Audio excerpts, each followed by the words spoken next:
गुजरात की बात करते हैं, जहां पर रामनवमी की शोभा यात्रा के दौरान हिंसा हुई है। साबरकांठा जिले के हिम्मतनगर में दो गुटों में झड़प की खबर सामने आई और रामनवमी की शोभा यात्रा के दौरान ये दो गुट भिड़े हैं। कुछ वाहनों में आगजनी भी की गई और हालात काबू में करने के लिए पुलिस ने टीयर गैस भी पुलिस को छोड़ना पड़ा है। गुजरात के आणंद में भी शोभा यात्रा के दौरान पथराव हुआ और यहां पर भी पथराव के बाद आगजनी हुई। कई दुकानों मकानों में तोड़फोड़ की गई है। तस्वीरें आप देख सकते हैं कि किस तरह दो गुट आमने सामने हो गए थे और उसके बाद तनाव की स्थिति यहां पर पैदा हो गई। पुलिस मौके पर है और बताया जा रहा है कि हालात फिलहाल काबू में है।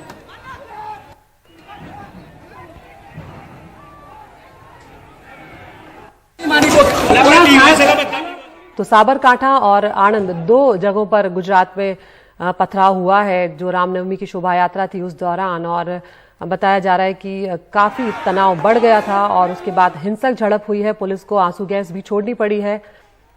हम एक बार रुक कर रहे हैं हमारे सहयोगी सुनील सिंह का। सुनील, क्या जानकारी मिल रही है, क्योंकि जो तस्वीरें सामने आ रही हैं वो दिखा रही है कि बात काफी आगे तक बढ़ गई थी और काफी तनाव वहां पर पैदा हो गया था। जी बिल्कुल, साबरकांठा के हिम्मतनगर और आनंद के खंभात में काफी स्थिति तनावपूर्ण हो गई थी कल। खास करके आनंद नगर में तो बहुत आगजनी भी हुई, गाड़ियों को आग भी लगाई गई खंभात के इलाके में। और दोनों जगहों पर फिलहाल धारा 144 लगा दी गई है। आरएफ को वहां पर तैनात कर दिया गया है और जो दंगा हुआ है हिंसा हुई है वो उसकी एक उच्च स्तरीय जांच समिति बनाई गई है जिसकी जांच की जा रही है। वैसे अभी स्थिति नियंत्रण में बताई जा रही है और कुछ लोग घायल हुए हैं जिनका इलाज किया जा रहा है। और खास करके ये रामनवमी की जो शोभा यात्रा जब कल निकली थी तब दोनों इलाकों में इस तरह की हिंसा फैली। पहले पथराव हुआ, पथराव के बाद लोगों एक दूसरे के सामने आ गए और सामने आने के बाद फिर हिंसा हो गई, जिसकी वजह से पुलिस को बीच में आना और पुलिस कुछ जगहों पर तो पुलिस को भी चोट आई है ऐसा बताया जा रहा है। लेकिन फिलहाल स्थिति अच्छी नियंत्रण में है ये बताया जा रहा है वहां पर, और धारा 144 लगा दी गई है। बहुत शुक्रिया सुनील इस तमाम जानकारी के लिए। तो गुजरात के साबरकांठा आणंद जिले में रामनवमी की शोभा यात्रा के दौरान पथराव हुआ, दो गुटों में झड़प हुई, झड़प हिंसक भी हुई, पुलिस वाले भी घायल हुए और अब फिलहाल बताया जा रहा है कि स्थिति बेहतर है और हालात काबू में है।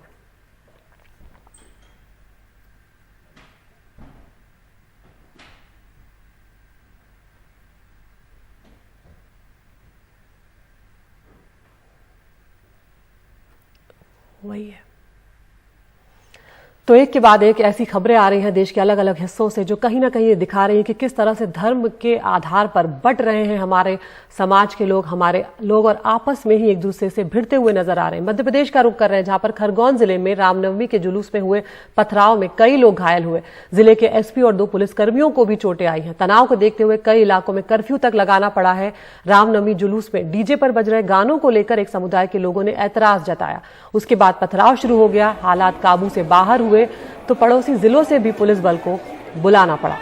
आपको यहां पर खरगोन जिले के कलेक्टर का बयान सुनवाते हैं।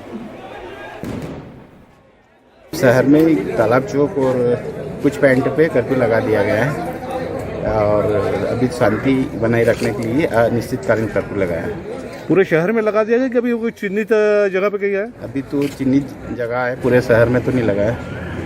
क्या आगे की स्थिति को देखते हो क्या पूरे शहर में लगा दिया जाएगा? हाँ, स्थिति जैसे भी निर्मित होगी पूरे शहर में लगा देंगे। सर अभी क्या स्थिति लग रही है?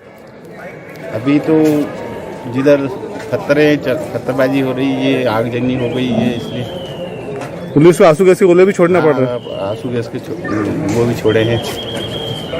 क्या अभी स्थिति का नियंत्रण बाहर है? नियंत्रण में है, बाहर तो नहीं है, नियंत्रण में।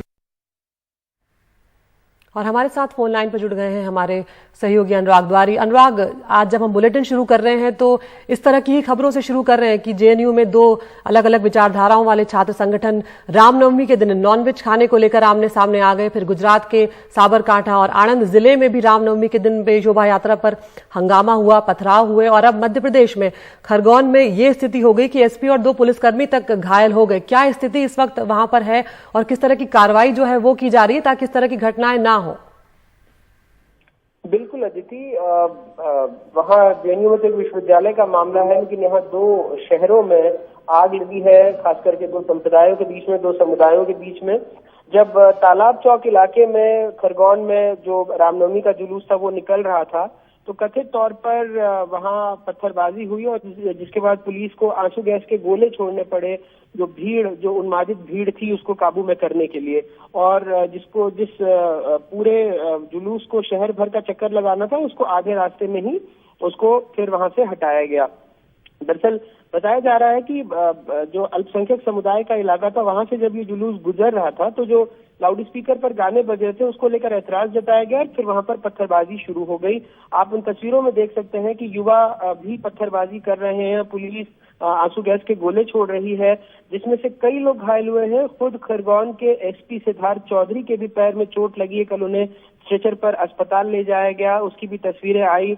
और जो वहां से निकटवर्ती जिला है बड़वानी, उसमें भी सांप्रदायिक रूप से बहुत ही संवेदनशील जो सेंधवा इलाका है, वहां से भी ऐसी ही खबरें आई जब ईदगाह जोगवारा रोड से जो जुलूस था उसको बरगांव विलेज से होते हुए सेंधवा शहर में जाना था, लेकिन वहां भी दो समुदायों के बीच में ऐसे टकराव की खबर आई। फिर वहां भी जय हिंद चौक में, क्रांति चौक में इस तरह की खबरें आई कि दो समुदायों के बीच में टकराव हुआ है, जिसमें 5 से 7 लोग वहां भी घायल हुए, जिसमें खुद जो सेंधवा के इंस्पेक्टर हैं उनके भी घायल होने की सूचना है।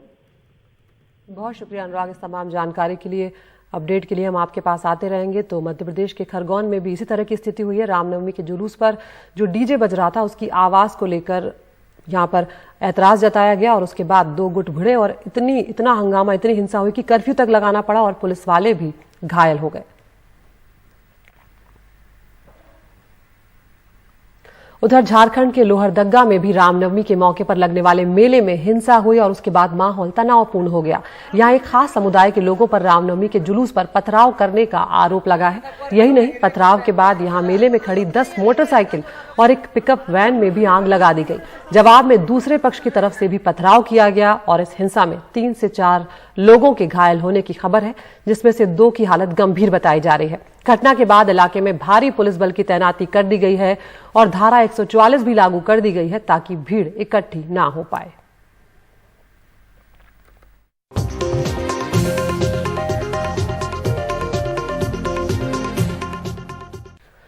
और मुंबई का रुख करते हैं, जहां पर मानखुर्द इलाके से खबर आई कि गाड़ियों में देर रात तोड़फोड़ की गई है। 25 से 30 गाड़ियों को तोड़ डाला गया और तोड़फोड़ की वजह अभी तक साफ नहीं हो पाई है। हालांकि सीसीटीवी में कैद हुई है तोड़फोड़ की ये जो वारदात है कि कल रात क्या क्या हुआ मानखुर्द इलाके में, उस सब के बाद अब पूरे इलाके में सुरक्षा को यहां पर बढ़ा दिया गया है।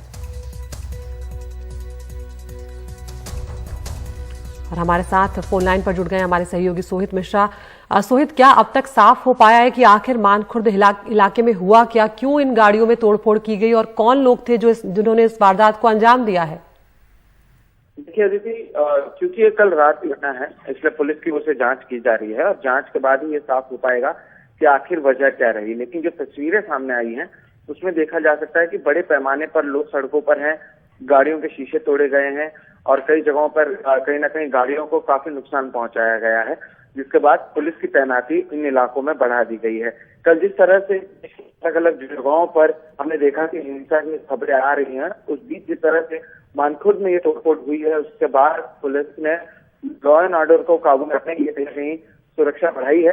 क्योंकि पुलिस की ओर से जांच की जा रही है, ये माना जा रहा है कि कुछ समय में पुलिस की ओर से एक ऑफिशियल रिलीज आएगा जिसमें पता चल पाएगा कि आखिर वजह क्या रही है कि इस तरह से इतनी गाड़ियों की तोड़फोड़ की गई है और बाद में पुलिस ने वहां पर कहीं ना कहीं सुरक्षा बढ़ाई है। पुलिस अब भी वहां पर बड़े पैमाने पर मौजूद है। वजह जो है उसकी जानकारी पुलिस की ओर से नहीं दी जा रही है। हालांकि ये कहा जा रहा है कि कुछ लोगों को इस पूरे मामले में डिटेन किया गया है, उनसे कहीं ना कहीं पूछताछ की जा रही है, जिसके बाद ही ये साफ हो पाएगा कि आखिर वजह क्या रही है। इस बीच पुलिस ने लोगों से भी अपील की है कि शांति बनाए रखें, किसी भी सोशल मीडिया पर या किसी दूसरे वीडियोस पर वो भरोसा ना करें। तो पुलिस की ओर से ये अपील एक तरफ की जा रही है, वहीं दूसरी तरफ जांच शुरू है और कुछ समय में कहीं ना कहीं ये साफ हो पाएगा कि आखिर इतने बड़े पैमाने पर लोग सड़कों पर क्यों आए और इन गाड़ियों को नुकसान क्यों पहुंचाया गया। सोहित, जिन लोगों की गाड़ियों में तोड़फोड़ हुई है, क्या उनकी तरफ से कोई जानकारी मिल पाई है और जिस वक्त ये सब कुछ चल रहा था वो लोग कहां पर थे? देखिए अदिति, ये रात को 10:45 से लेकर 11:15 के बीच की घटना है। अधिकांश लोग अपने घरों पर थे और अधिकांश लोगों में से उनको पता नहीं है कि आखिर वजह क्या रही है, क्योंकि सड़कों पर जो गाड़ियां पार्क थी वहीं पर ये तोड़फोड़ की गई है और क्योंकि रात को फिर पुलिस सुरक्षा बढ़ा दी गई है और लोगों को बेवजह बाहर नहीं निकलने कहा गया, इसलिए लोग अब तक बाहर नहीं निकल पाए हैं। अब कुछ समय में जब लोग भी बाहर निकलेंगे और पुलिस की ओर से भी इस मामले में और खुलासे होंगे, तभी कहीं ना कहीं आधिकारिक रूप से कहा जा सकेगा कि आखिर क्या वजह रही है इन गाड़ियों में तोड़फोड़ करने की। बहरहाल जांच जारी है। 20 से 25 गाड़ियां हैं जिस पर इसका असर पड़ा है। आप देख सकते हैं कि वो कार हो, बाइक हो, ऑटो रिक्शा हो, हर जो गाड़ियां हैं जो भी सड़कों पर थी, उन्हें नुकसान पहुंचाया गया है। बिल्कुल, बहुत शुक्रिया सोहित इस तमाम जानकारी के लिए। उम्मीद करते हैं कि जल्द ही पुलिस सीसीटीवी फुटेज के आधार पर इन दोषियों को पकड़ेगी और सख्त कार्रवाई इनके खिलाफ की जाएगी।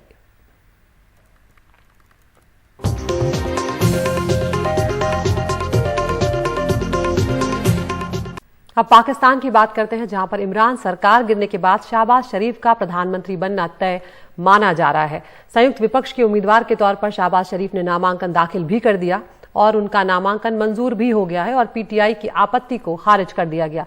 नामांकन भरने के बाद शहबाज शरीफ ने विपक्ष के नेताओं को संविधान के लिए डटे रहने पर शुक्रिया भी किया। दूसरी ओर इमरान खान की पार्टी ने शाह महमूद कुरैशी को प्रधानमंत्री पद का उम्मीदवार बनाया है। पाकिस्तान के नेशनल असेंबली में नए प्रधानमंत्री आज दोपहर को नए प्रधानमंत्री को चुना जा सकता है।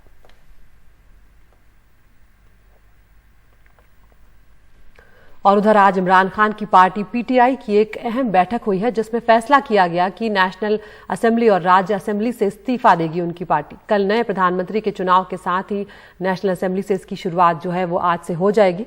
इधर इमरान सरकार के गिरने और नई सरकार के गठन से पहले पाकिस्तान में सुरक्षा को बढ़ा दिया गया है और ये साफ कर दिया गया है कि बिना एनओसी के किसी राजनेता या सरकारी अधिकारी के देश छोड़ने पर पाबंदी है। कल देर रात लंबे सियासी हमने देखा था कि किस तरह से वहां पर सियासी ड्रामा हुआ और उसके बाद इमरान खान की सरकार जो है वो गिर गई थी।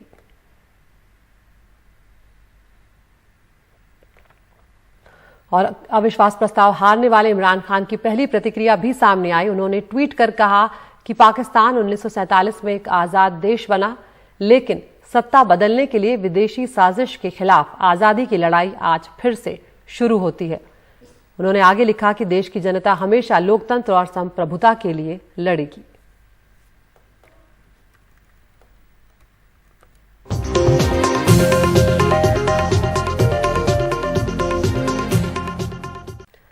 गृह मंत्री अमित शाह के हिंदी के अंग्रेजी का विकल्प बनने के बयान पर सियासी घमासान तेज होता जा रहा है। दक्षिण भारत की कई सियासी हस्तियों ने इस पर सवाल उठाए, एक तरह से अपना विरोध दर्ज कराया है।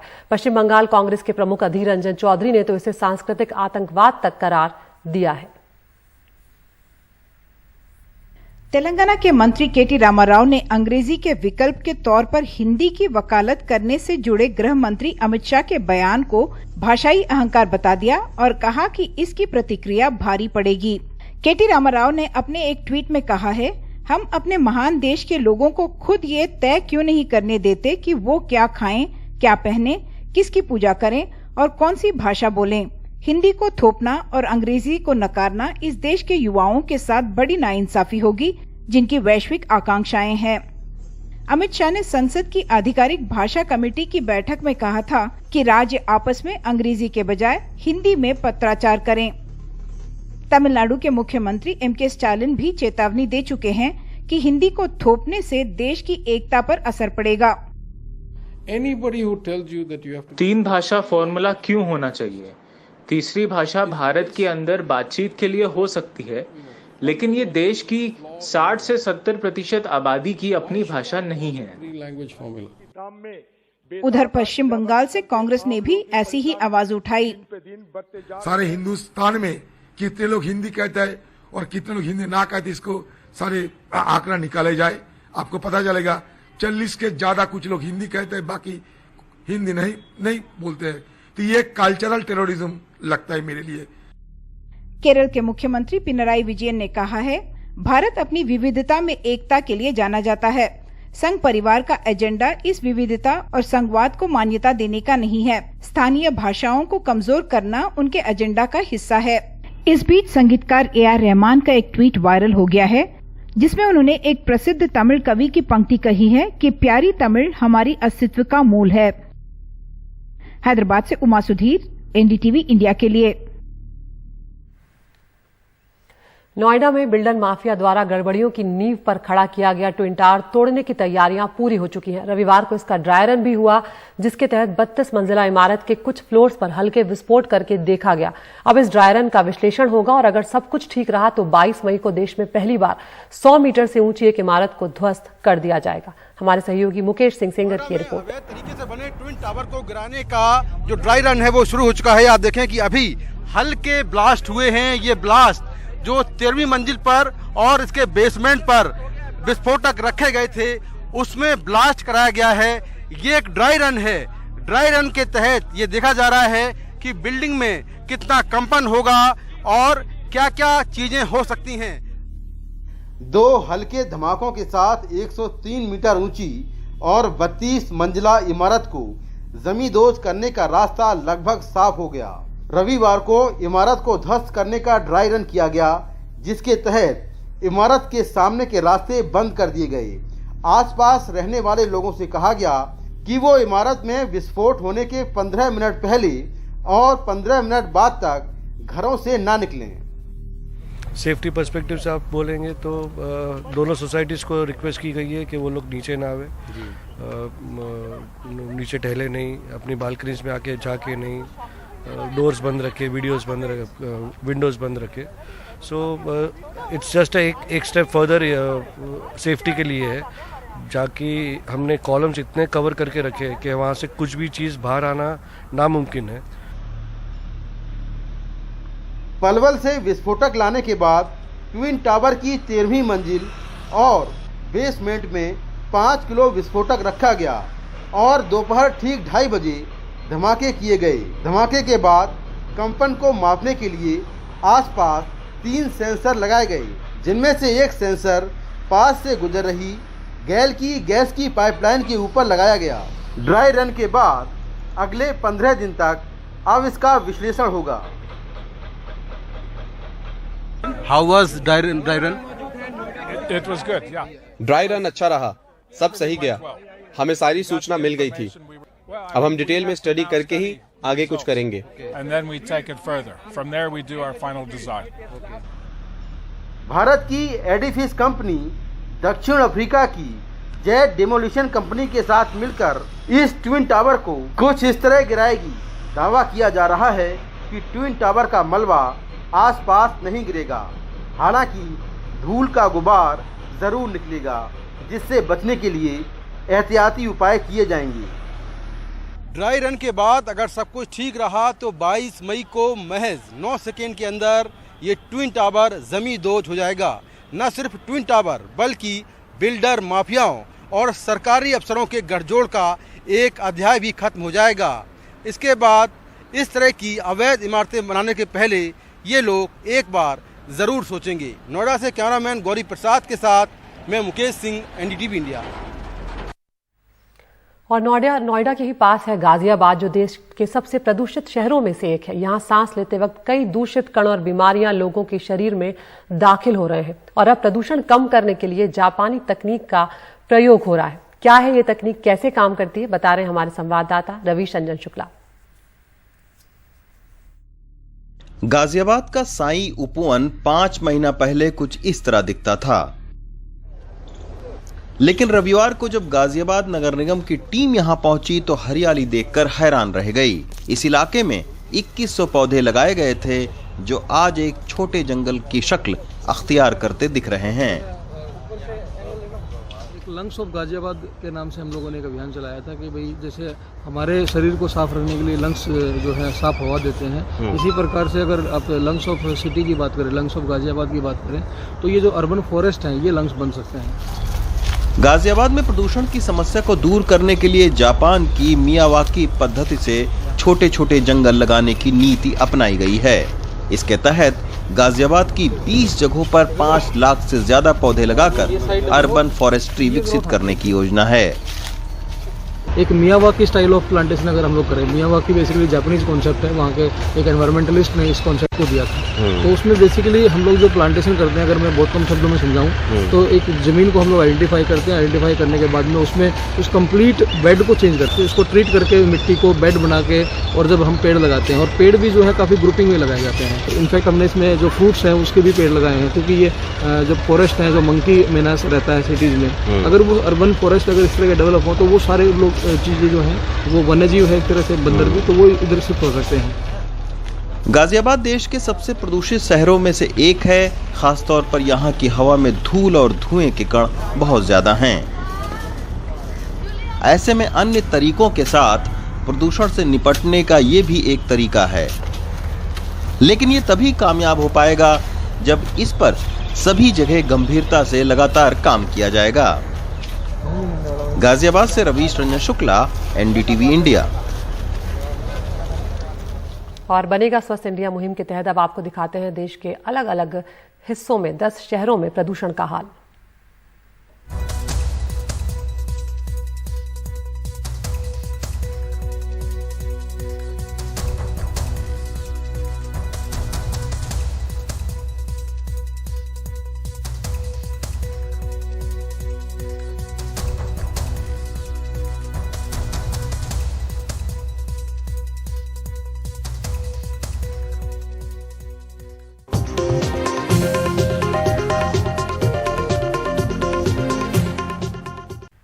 नमस्कार, गुड मॉर्निंग इंडिया में आपका स्वागत है। मैं हूं अदिति राजपूत। देश की सबसे बेहतरीन और टॉप यूनिवर्सिटीज में से एक जवाहरलाल नेहरू विश्वविद्यालय में एक बार फिर से माहौल खराब हुआ है। वहां पर कल हंगामा हुआ है। कावेरी हॉस्टल जो है वहां पर छात्रों के बीच मारपीट भी हुई है, जिसमें दोनों पक्षों के 16 से 20 छात्र घायल बताए जा रहे हैं। अब इस मामले में पुलिस ने एफआईआर दर्ज कर ली है। एबीवीपी से जुड़े अज्ञात छात्रों के खिलाफ एफआईआर दर्ज की गई है। जेएनयू, एसयू और लेफ्ट संगठन की शिकायत पर एफआईआर दर्ज की गई है। लेफ्ट यूनियन के छात्रों ने आरोप लगाया है कि एबीवीपी से जुड़े लोगों ने नॉनवेज खाना खाने से उन्हें रविवार को रोका। और वहीं एबीवीपी से जुड़े छात्रों का आरोप ये है कि रामनवमी के मौके पर लेफ्ट यूनियन के छात्रों ने उन्हें पूजा करने से रोका है। और हम यहाँ पर लगातार देख रहे हैं कि 5 जनवरी 2020 को भी एक बार जेएनयू कैंपस में हंगामा हुआ था। वहां पर नकाबपोश छात्र घुसे थे, हमला किया गया था, कई छात्र घायल हुए थे, लेकिन दिल्ली पुलिस ने कोई खास कार्रवाई नहीं की, कोई ठोस कदम नहीं उठाए और एक बार फिर से यहाँ पर माहौल खराब होता हुआ दिख रहा है। सुनवाते हैं आपको कुछ छात्रों का यहाँ पर क्या कुछ कहना है कि क्या हुआ है इस मामले को लेकर।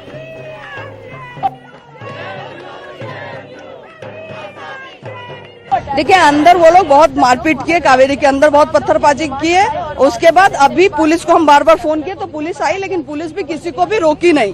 बाद में वो मारपीट करके थक के जब चले गए तो अभी जाके थोड़ा शांत हुआ है। और हमारे सारे लोग, बहुत सारे लोग हॉस्पिटल में जिनको चोट लगी है।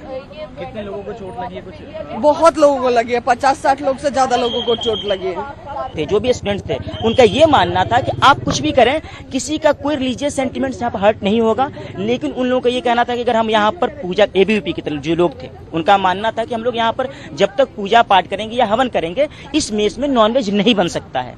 उसी छात्रावास के कुछ छात्र ऐसे थे जिनका ये कहना था कि आप अपनी सारी चीजों को हमारे ऊपर इम्पोज नहीं कर सकते हैं। अभी फिलहाल सिचुएशन ये है कि वो लोग लगातार स्लोगनबाजी कर रहे हैं और ये कह रहे हैं कि भारत में जो रहना होगा जय श्री राम कहना होगा। और लगातार छात्रों पे मतलब उनको प्रोवोक किया जा रहा है, उन लोग को मारने के लिए लोग परेशान कर रहे हैं। लगातार पत्थरबाजी पुलिस के सामने भी चल ही रही है लगातार। हाँ, हमने आज रामनवमी का कॉमन प्रोग्राम था तो नक्सलियों ने आके पूरा इंटरप्ट किया, नॉनवेज के नाम पे, सबके नाम पे सारे हथकंडे अपनाए।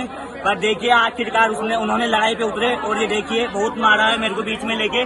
मैं पीएच हूँ लेकिन फिर भी नहीं माने। मैं बहुत हाथ जोड़ा उनके कि मत मारो, लेकिन फिर भी नहीं माने। मैंने बीच बचाओ भी कोशिश की लेकिन नहीं माने। उन्होंने बीच में घसीट के पकड़ के चारों लोग घेर के मारे हैं मेरे को। कैंपस के कुछ उपद्रवी तत्व लेफ्ट और एनएसयूआई के समर्थन से ये लोग लगातार धमकियां देते आ रहे थे कि तुम्हारा पूजा नहीं होने देंगे, पूजा में बाधा डालेंगे। तो नहीं है, उसी मेस के प्रांगण में मेस के अंदर इफ्तार की पार्टी चल रही है, इफ्तार का रोजा तोड़ रहे हैं मुस्लिम छात्र और जस्ट 1 कदम की दूरी पर पूजा हो रही है। तो जब कावेरी रेसिडेंट्स को कोई दिक्कत नहीं है तो ऐसे लेफ्ट और एनएसयूआई को सामाजिक सौहार्द बिगाड़ने की जो इनकी पराकाष्ठा रही है, तो इनको इस सामाजिक सौहार्द बना रहे, इससे दिक्कत क्यों है।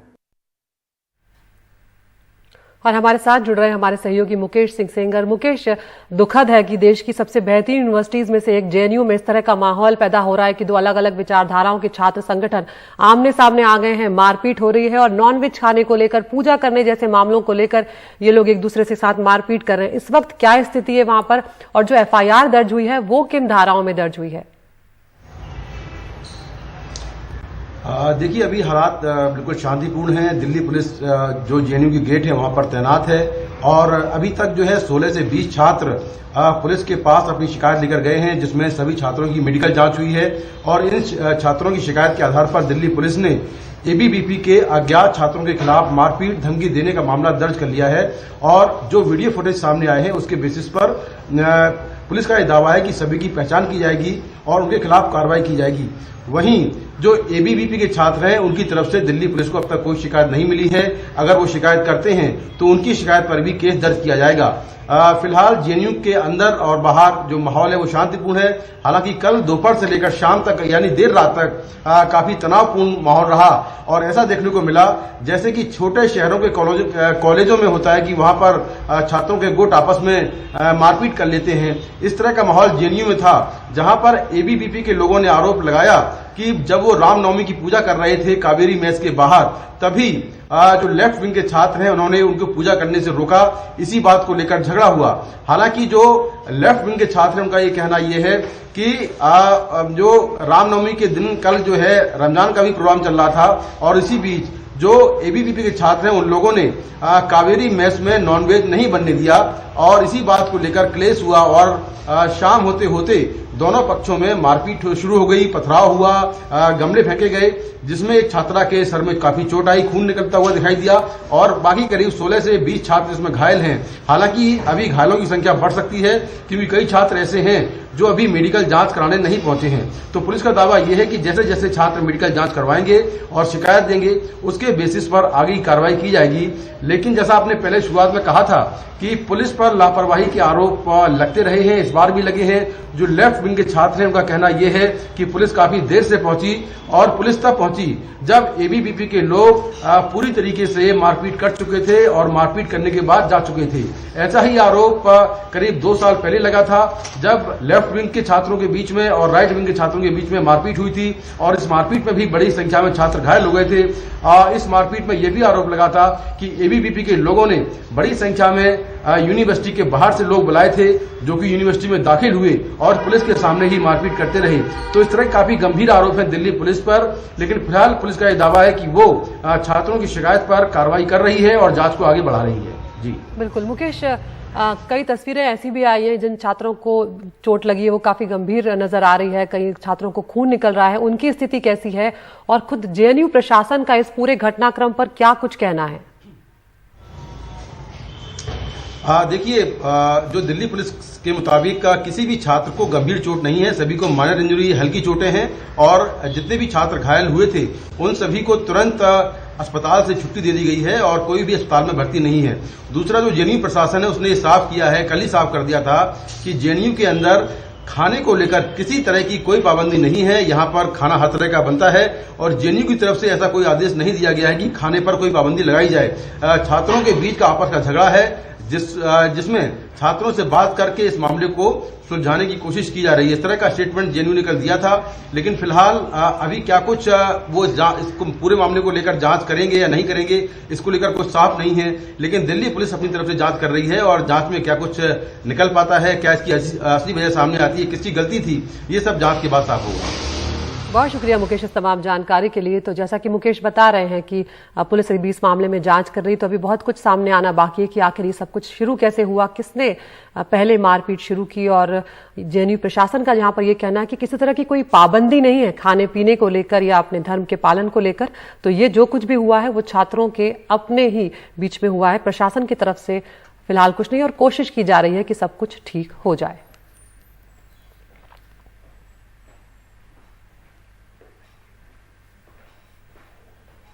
आगे बढ़ते हैं, गुजरात की बात करते हैं। यहाँ पर रामनवमी की शोभा यात्रा के दौरान हिंसा हुई है। साबरकांठा जिले के हिम्मतनगर में दो गुटों में झड़प देखने को मिली और ये रामनवमी की शोभा यात्रा थी जब ये दो गुट आपस में भिड़े हैं। कुछ वाहनों में आगजनी तक की गई और हालात को काबू में करने के लिए पुलिस को आंसू गैस के गोले भी छोड़ने पड़े हैं। यहाँ पर गुजरात के आणंद में भी इसी तरह की खबर सामने आई। शोभा यात्रा के दौरान यहाँ पर भी पथराव हुआ है और पथराव के बाद आगजनी हुई है। कई दुकानों मकानों में तोड़फोड़ की गई है, यहाँ तक कि पुलिस वाले भी यहां पर जख्मी हुए हैं।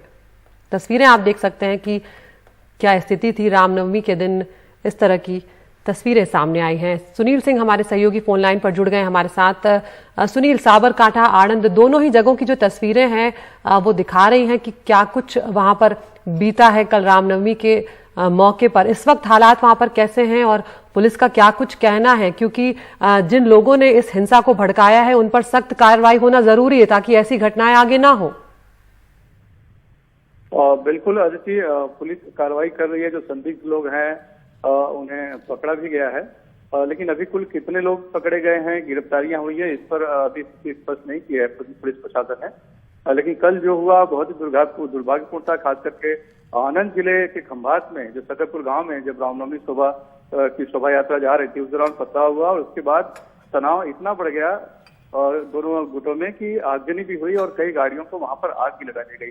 पुलिस भी मौके पे पहुंची और बड़ी संख्या में फोर्स लगाई गई, लेकिन पुलिस वालों पर भी पथराव किए गए और उसमें कुछ पुलिस वाले भी जख्मी हुए हैं। एक व्यक्ति के मौत की खबर भी आ रही है आनंद जिले के खंभात के पास से, जहां पर की हिंसा भड़की है। और दूसरा मामला जो है वो गुजरात के साबरकांठा जिले के हिम्मतनगर में है, जहां छापरिया शहर है। शहर में छापरिया इलाका है, वहां से जब शोभा यात्रा गुजर रही थी उस दौरान अज्ञात लोगों ने पहले पथराव किया, उसके बाद फिर दोनों गुट आमने सामने आ गए और वहां भी स्थिति तनावपूर्ण है। दोनों जगहों पर RAF और लगा दी गई है, बड़ी संख्या में पुलिस बल लगाए गए हैं और अभी तो स्थिति नियंत्रण में है, लेकिन कुछ लोग अभी भी इस तरह तनावपूर्ण स्थिति वहां पर बनी हुई है, जिसके लिए भारी बंदोबस्त किया गया। और पूरे मामले ये हिंसा क्यों भड़की, इसके लिए कौन जिम्मेदार है, इसकी जांच भी की जा रही है और जो वरिष्ठ अधिकारी हैं इसके लिए जांच समिति भी बिठाई जा रही है। शुक्रिया सुनील इस तमाम जानकारी के लिए। तो पुलिस जांच कर रही है और जांच कमेटी भी बैठाई जा रही है और उम्मीद करते हैं कि दोषियों के खिलाफ सख्त कार्रवाई होगी।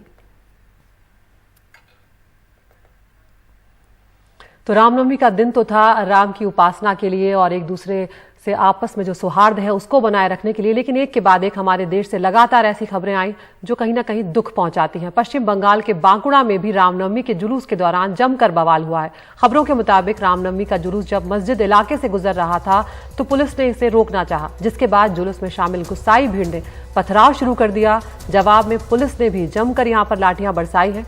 दोनों ओर से हुए हमले में कई लोगों के घायल होने की खबरें आ रही हैं। घटना के बाद बड़ी संख्या में यहाँ पर पुलिस को तैनात कर दिया गया है। पश्चिम बंगाल के हावड़ा में रामनवमी के दौरान पथराव सुनने को मिला है, जिसके बाद दो गुटों में झड़प हुई और इस मामले में कुछ लोगों को गिरफ्तार भी किया गया है। और लगातार इस सब के बाद हावड़ा में तनाव की स्थिति को देखते हुए यहाँ पर भी सुरक्षा बलों को तैनात कर दिया गया है। पुलिस का कहना है कि फिलहाल जरूरी कदम उठाए जा रहे हैं और स्थिति नियंत्रण में है।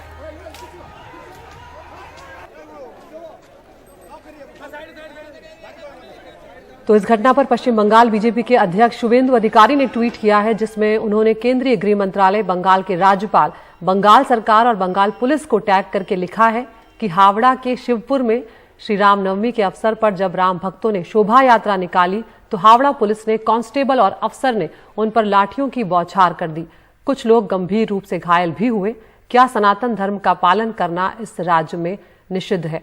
हम सीधा रुख कर रहे हैं हमारे सहयोगी सौरभ गुप्ता का, जो फोन लाइन पर हमारे साथ जुड़ गए हैं। सौरभ, पश्चिम बंगाल में बांकुड़ा से भी तस्वीरें आई और हावड़ा में भी हमने देखा कि हिंसा देखने को मिली है। इस वक्त क्या स्थिति है वहां पर, क्योंकि ये जो इस तरह की जो घटनाएं हैं ये समाज में जो आपसी सौहार्द है उसमें दूरियां पैदा करती हैं और एक के बाद ऐसी खबरें लगातार देखने को मिल रही हैं।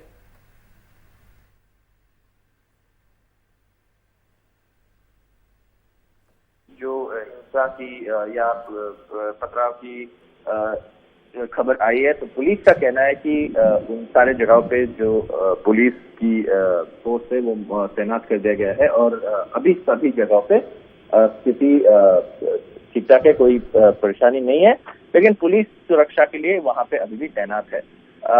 अगर हम हावड़ा की बात करें तो यहाँ पे शुभेंदु अधिकारी जो यहाँ के पश्चिम बंगाल के लीडर ऑफ ऑपोजिशन है, उनका कहना है कि पुलिस के तरफ से लाठीचार्ज किया गया उनके ऊपर, और पुलिस का कहना है कि पीस और ट्रैंक्विलिटी मेंटेन करने के लिए जो कदम उठाए जाने जरूरी है वो उठाए गए, और इस वक्त वहाँ पे भी स्थिति ठीक ठाक है। और पुलिस का ये भी कहना है कि कोई सोशल मीडिया पे इस बात पर टिप्पणी करने के समय फेक न्यूज ना फैलाए। अगर हम बांकुड़ा की बात करें तो वहाँ पे भी बताया जा रहा है कि जो प्रोसेशन है वो वहाँ कुछ हुआ है, और जिसके बाद पुलिस, जो तस्वीरें हमारे पास है उसमें दिखाई दे रहा है कि पुलिस लोगों को वहाँ से भगा रहे हैं। अब इस घटना में भी बीजेपी का कहना है कि ये तृणमूल के तरफ से किया गया है। दूसरी जो एक अच्छी तस्वीर आ रहा है हमारे पास वो है सिलीगुड़ी है, पश्चिम बंगाल के सिलीगुड़ी से, जहाँ पे हमें दिखाई दे रहा है कि कुछ मुस्लिम यूथ जो है वो रामनवमी के जब ये जुलूस निकाले हैं उस समय लोग पानी उनको दे रहे हैं, पानी के बोतल डिस्ट्रीब्यूट कर रहे हैं, ऐसा तस्वीरें भी है। तो उस जगहों पे ये हिंसा की या दो गुट के बीच में ये जो टकरार है इसकी खबर आई है, लेकिन स्थिति अभी शांतिपूर्ण है, ऐसे पुलिस का कहना है। शुक्रिया सौरभ इस तमाम जानकारी के लिए।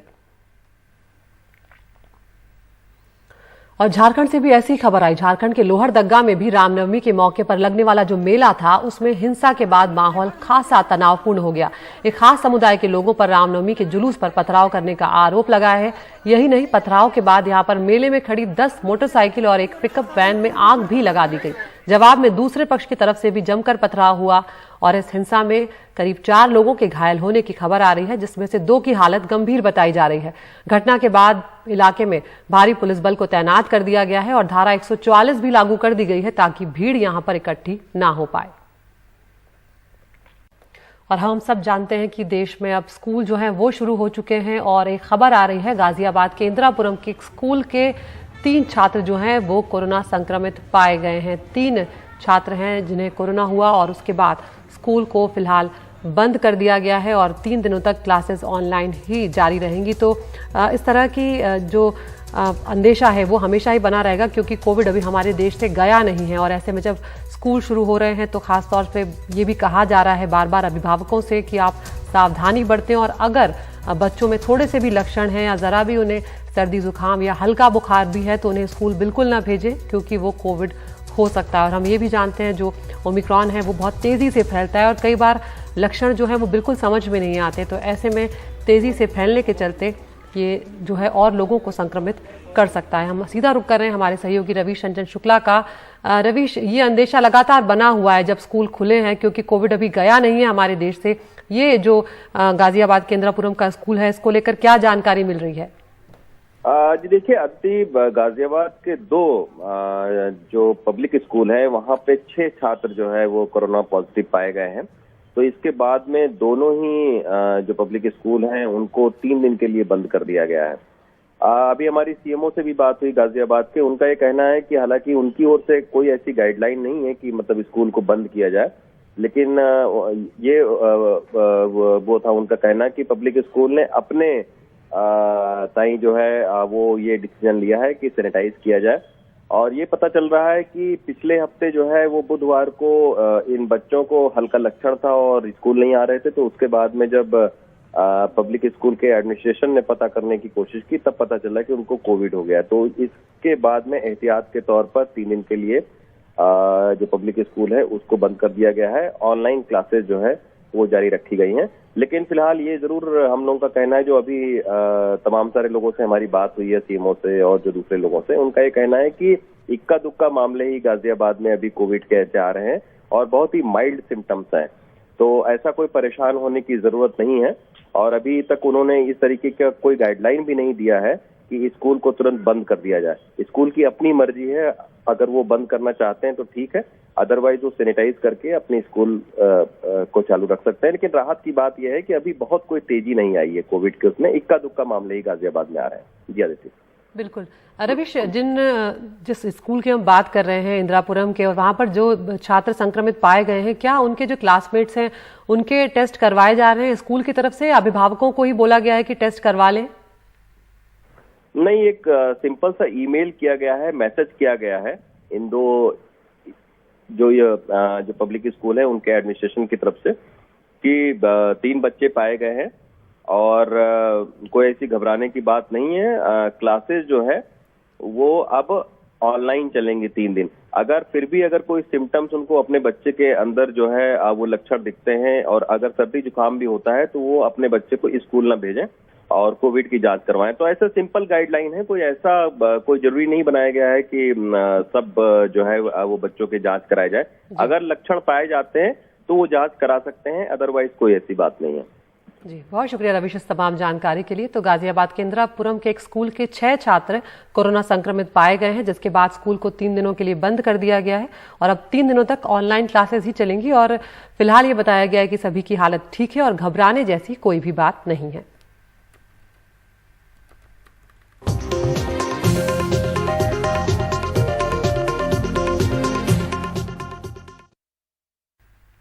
और अब पाकिस्तान की बात करते हैं, जहां एक तरफ आज नई सरकार के गठन की शुरुआत होने जा रही है तो दूसरी तरफ सत्ता से बाहर निकाले जाने के बाद इमरान खान की पार्टी पीटीआई ने कल देश के कई शहरों में रैलियां निकाली। देश भर में उनको सत्ता से बाहर करने के विरोध में हो रहे प्रदर्शन पर इमरान ने लोगों का शुक्रिया अदा किया।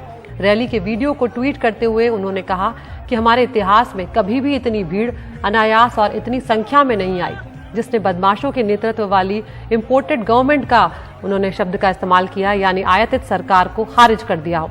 आपको बता दें कि शहबाज शरीफ की दावेदारी के विरोध में पीटीआई ने नेशनल असेंबली और राज्य असेंबली के अपने सभी सदस्यों का इस्तीफा देने का फैसला किया है।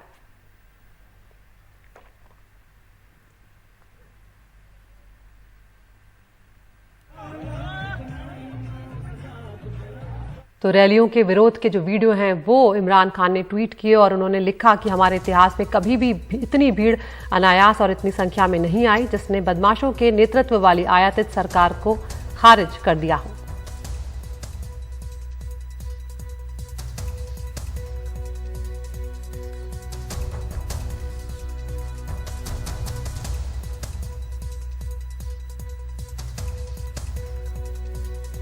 तो पाकिस्तान में अभी भी काफी कुछ होना बाकी है। इमरान सरकार गिरने के बाद शहबाज शरीफ का प्रधानमंत्री बनना तय माना जा रहा है। संयुक्त विपक्ष के उम्मीदवार के तौर पर शहबाज शरीफ ने नामांकन दाखिल भी कर दिया और उनका नामांकन मंजूर भी हो गया।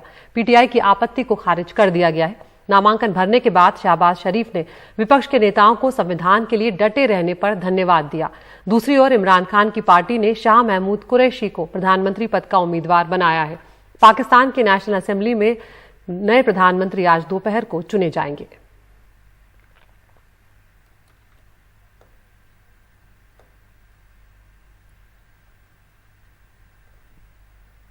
और इस सब के बीच इमरान खान की पार्टी पीटीआई की एक अहम बैठक हुई है, जिसमें फैसला यह किया गया है कि पीटीआई नेशनल असेंबली और राज्य असेंबली से इस्तीफा देगी। नए प्रधानमंत्री के चुनाव के साथ ही नेशनल असेंबली से इन इस्तीफों की शुरुआत आज होगी। इमरान सरकार के गिरने और नई सरकार के गठन से पहले पाकिस्तान में सुरक्षा व्यवस्था भी बढ़ा दी गई है। बिना एनओसी के किसी राजनेता या सरकारी अधिकारी के देश छोड़ने पर रोक लगा दी गई है। लंबे सियासी उठापटक के बाद हम सब जानते हैं कि किस तरह से पाकिस्तान में इमरान खान की सरकार गिरी और उसके बाद उनके खिलाफ जो अविश्वास प्रस्ताव लाया गया उसके पक्ष में 174 वोट पड़े, जबकि विरोध में एक भी वोट नहीं पड़ा। इमरान पाकिस्तान के पहले ऐसे प्रधानमंत्री हैं जिन्हें अविश्वास प्रस्ताव के जरिए हटाया गया है। हालांकि आज तक पाकिस्तान के इतिहास में कोई भी प्रधानमंत्री या सरकार अपना कार्यकाल पूरा नहीं कर पाई है। और अविश्वास प्रस्ताव हारने के बाद इमरान खान की पहली प्रतिक्रिया जो सामने आई उसमें उन्होंने ट्वीट कर कहा कि पाकिस्तान 1947 में एक आजाद देश बना, लेकिन सत्ता बदलने के लिए विदेशी साजिश के खिलाफ आजादी की लड़ाई आज फिर से शुरू होती है। देश की जनता हमेशा लोकतंत्र और संप्रभुता के लिए लड़ेगी।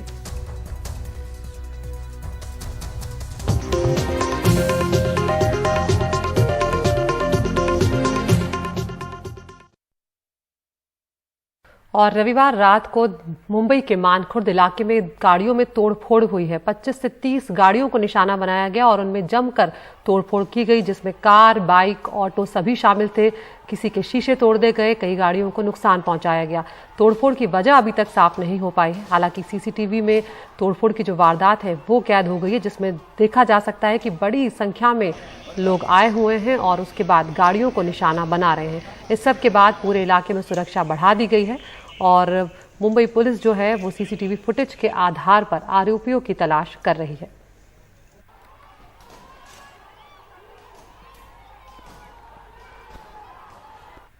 उधर मुंबई में शरद पवार के घर पर हमले के मामले में शामिल 109 एसटी कर्मचारियों को दोबारा काम पर नहीं लिया जाएगा। इसका ऐलान महाराष्ट्र के परिवहन मंत्री अनिल परब ने किया है। पवार के घर शुक्रवार के दिन हुए हमले के मामले में इन्हें गिरफ्तार किया गया था, जिसके बाद अदालत ने इनको न्यायिक हिरासत में भेज दिया है।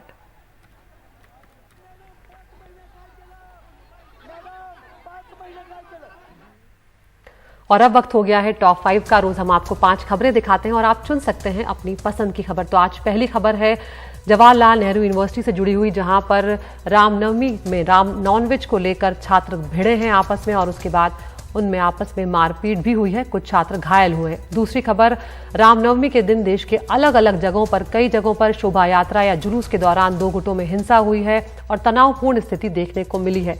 तीसरी खबर गाजियाबाद से आई, जहां पर 2 स्कूल के 6 बच्चे कोरोना संक्रमित पाए गए हैं, जिसके बाद स्कूलों को 3 दिनों के लिए बंद कर दिया गया है, लेकिन ऑनलाइन क्लासेस जारी रहेंगी। चौथी खबर पाकिस्तान से, जहां पर आज नई सरकार बनने जा रही है। शहबाज शरीफ संभालेंगे सत्ता और प्रधानमंत्री पद की जिम्मेदारी।